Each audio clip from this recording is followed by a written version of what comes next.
En vrai et bon père des familles, chef de l'État, son excellence Félix Antoine Tshisekedi Tshilombo, akitaki week-end eleki, na monga fula na lieu ya sinistre, pour na compatir na ba famille éprouvée, pe ba victime ya catastrophe naturelle, causée na mvula oyo enokaki mardi 13 décembre eleki.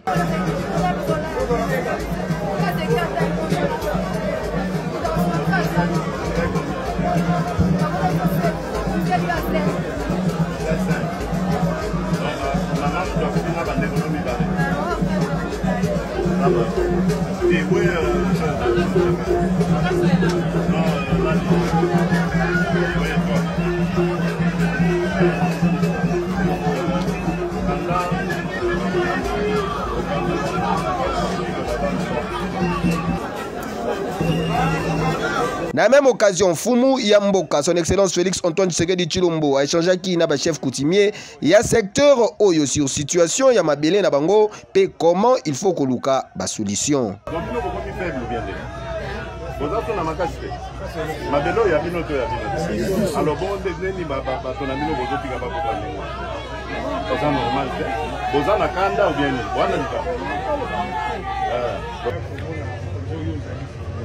Nabanai kolobatika leo Rosalie ando telemaki na mabelo ya Congo yonde mokonzi yonde chef d'état-major commandant suprême des forces armées yonde magistrat suprême kaso ya biso magistrat coutumier koyoke mokonzi abele pete na besoin oloba eyo kayo ono koloba tika ya zokisa lo biye wana yeke aleki saba na wako sokoma masanga mbila mokepo baye ba ke mokonzi azoya.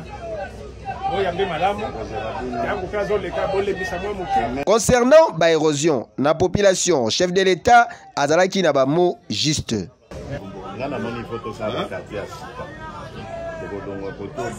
Parce que les a danger, vous en avez conscient en haut. Les a colocateur, vous avez un mabe au contraire, vous avez protéger bino. Mais c'est vrai, donc vous pouvez bimisa bino na malaka boité. C'est pas possible. Pour revendre wapi, toi na la saison de pluie.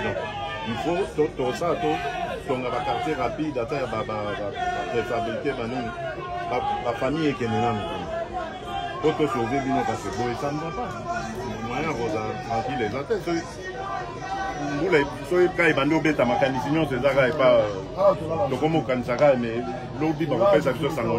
Ah oui, ezalaka ndeboye mokonzi azalaka toujours na souci ya peuple na ye. Keyo